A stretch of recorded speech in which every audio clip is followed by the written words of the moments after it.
Here we are, let's see, it's Monday night, April 20th.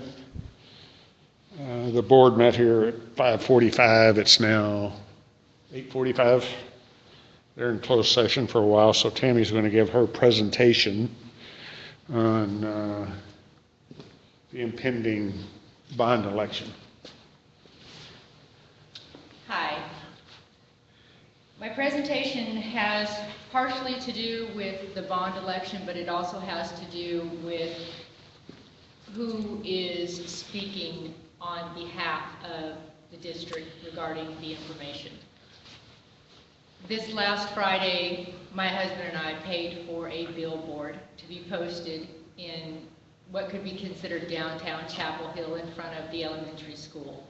And it met with quite a bit of opposition and anger and frustration and phone calls and emails, specifically postings to a Facebook page that has been designated as the Chapel Hill community page, but now is full of nothing but packed rhetoric. There is a place for that. The community page, it is understandable that the community page would have that information. People do need that information.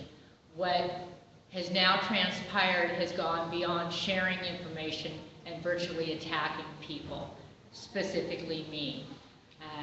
I spent my own money, my husband spent his own money on the billboard just simply to share information that we had. It was information that I have gotten at the multiple school board meetings that I have attended. It is information that was presented to the board in January from their state auditor. Apparently, the individuals that posted information on the Facebook page did not agree with the facts and figures that I supplied. So I have talked to several people. I've had a great deal of support from individuals. Absolutely shocked that there is implied agreement from potentially our board for the bullying that has transpired. And the reason I can call it bullying is because I pulled off of the district's webpage their bullying policy. And I'm going to read that to this empty room because they've gone into closed session and sent everybody home. So I have nobody to share this information with to advise the board that the implication is that they advocate bullying as long as it presents their view and as long as it could potentially get the bond voted through. And that's just not right.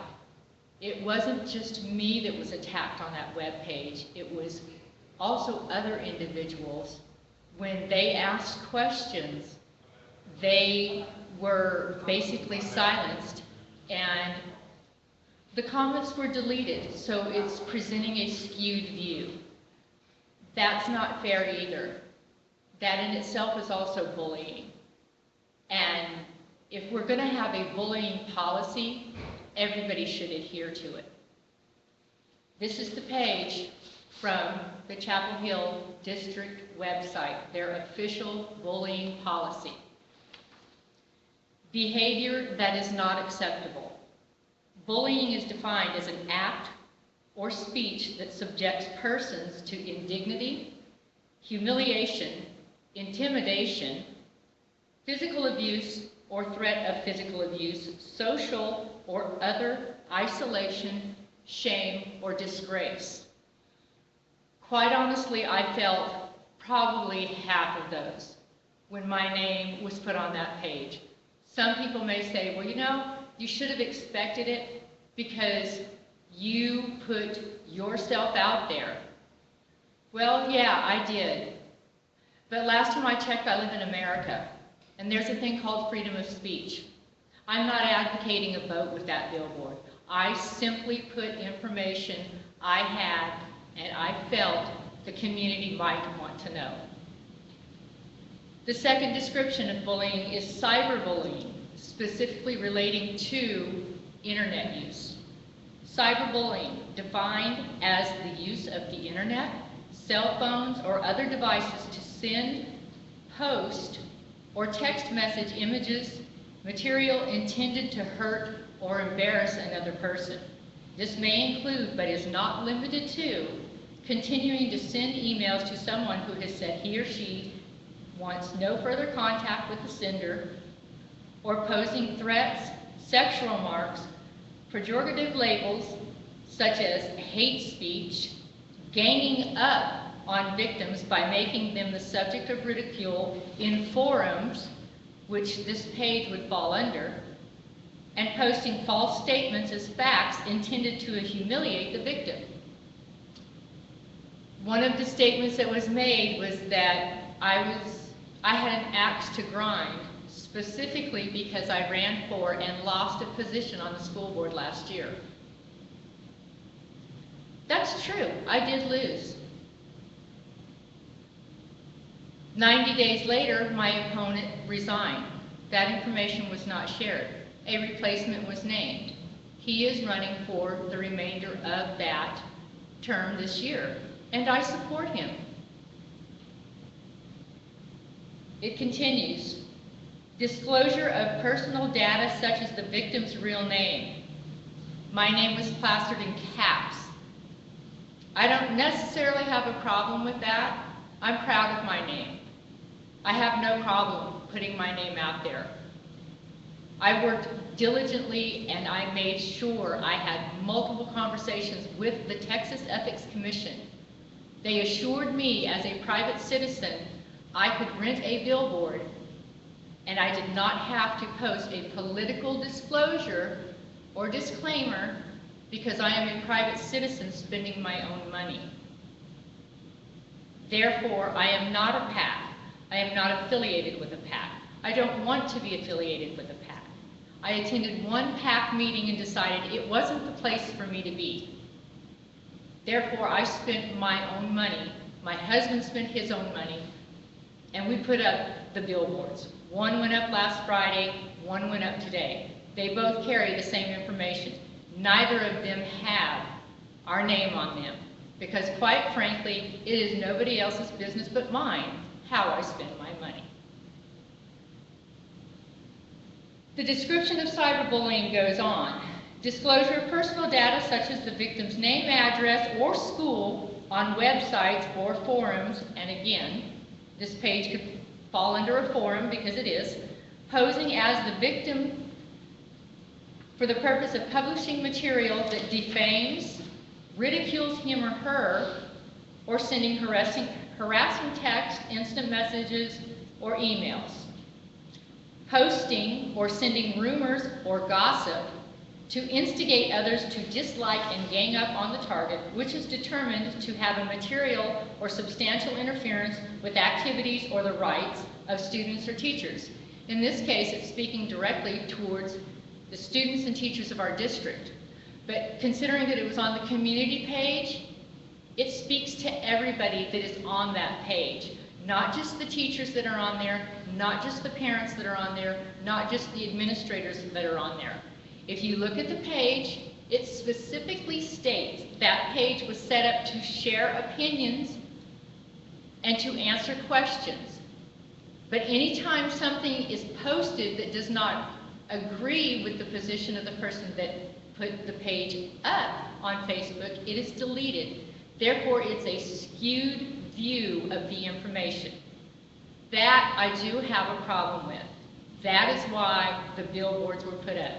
I'm accused of skewing information and putting up partial information, yet the people that put the information on the Facebook page are doing the same thing.